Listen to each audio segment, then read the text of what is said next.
Setelah Yesus mengusir setan, ada beberapa orang yang berkata, "Ia mengusir setan dengan kuasa Beelzebul, penghulu setan." Ada pula yang meminta suatu tanda dari surga kepadanya untuk mencobai dia. Tetapi Yesus mengetahui pikiran mereka, lalu berkata, "Setiap kerajaan yang terpecah-pecah pasti binasa. Dan setiap rumah tangga yang terpecah-pecah pasti runtuh. Jikalau iblis itu juga terbagi-bagi dan melawan dirinya sendiri, bagaimanakah kerajaannya dapat bertahan? Sebab kamu berkata bahwa aku mengusir setan dengan kuasa Beelzebul.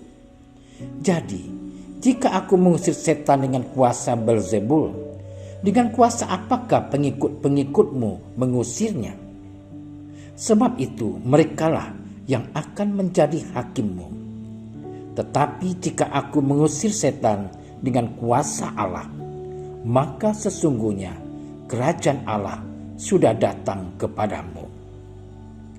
Apabila seorang yang kuat dan yang lengkap bersenjata menjaga rumahnya sendiri, maka amanlah segala miliknya. Tetapi jika seorang yang lebih kuat daripadanya menyerang dan mengalahkannya, maka orang itu akan merampas perlengkapan senjata yang diandalkannya dan akan membagi-bagikan rampasannya. Siapa tidak bersama aku, ia melawan aku. Dan siapa tidak mengumpulkan bersama aku, ia mencerai-beraikan. Apabila roh jahat keluar dari manusia, ia pun mengembara ke tempat-tempat yang tandus mencari perhentian. Dan karena ia tidak mendapatnya, ia berkata, "Aku akan kembali ke rumah yang telah kutinggalkan itu." Maka pergilah ia dan mendapati rumah itu bersih tersapu dan rapi teratur.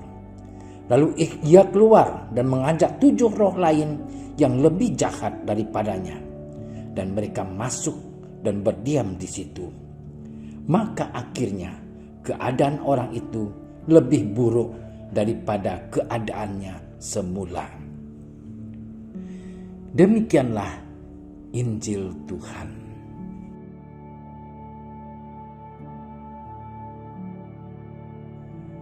Saudara-saudari terkasih, maraknya film misteri, kisah pengobatan alternatif, dan berbagai pelatihan manajemen yang mengembangkan kekuatan adikodrati belakangan ini, kita dapat menilai bahwa cukup banyak orang menyukai dan mempercayai hal-hal tersebut.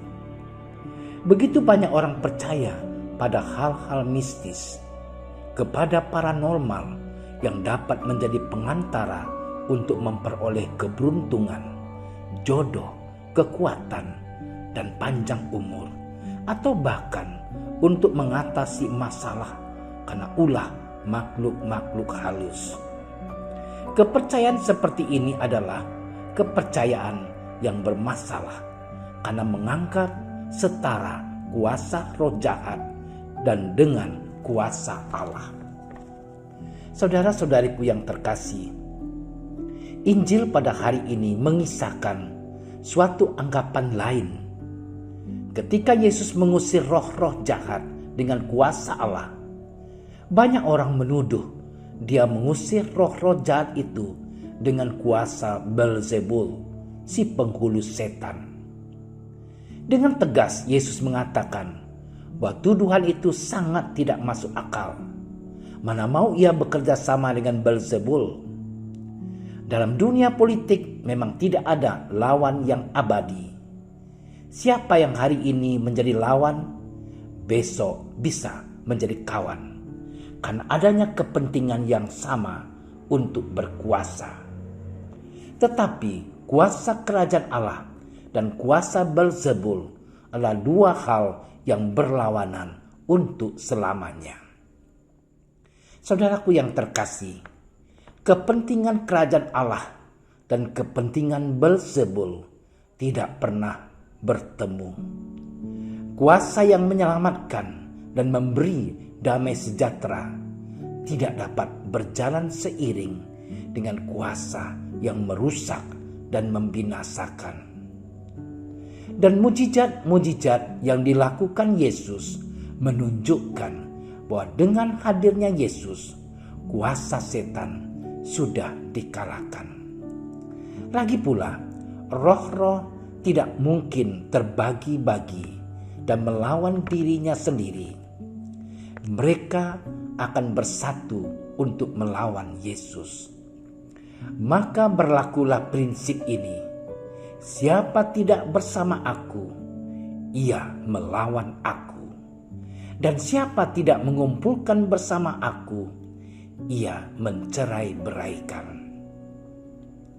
Saudara-saudariku yang terkasih, maka perjuangan melawan roh-roh jahat harus dilaksanakan dengan tuntas. Itu dimulai dengan mengakui Yesus Kristus sebagai Tuhan yang berkuasa atas hidup kita. Pilihan kita adalah tetap dan terus bersatu dengan Allah dan kuasa-Nya yang menyelamatkan sepanjang hidup kita. Jika tidak, kita akan berjuang sendirian melawan kuasa kejahatan yang membinasakan. Dan bukan tidak mungkin kita akan kalah saat roh jahat yang diusir pergi kembali lagi dengan mengajak 7 roh lain yang lebih jahat. Karena itu, tetaplah kita bersama Kristus. Ya Yesus, kami adalah milik-Mu. Kami selalu mau berada di pihak-Mu, agar kami beroleh kekuatan untuk menolak dengan tegas setiap dosa dan tipu daya iblis. Bantulah kami dengan segala karunia yang kami perlukan dalam perjuangan hidup kami di dunia ini.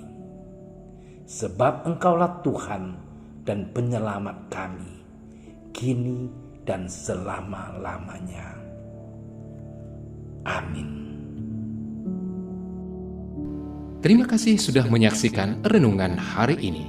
Jangan lupa like, subscribe, dan aktifkan tombol loncengnya agar Anda yang pertama mendapatkan notifikasi updatean renungan harian dari Komsos Keuskupan Padang. Dan bagikan ke sosial media agar saudara-saudara kita dapat mendengarkan dan merenungkan firman Tuhan.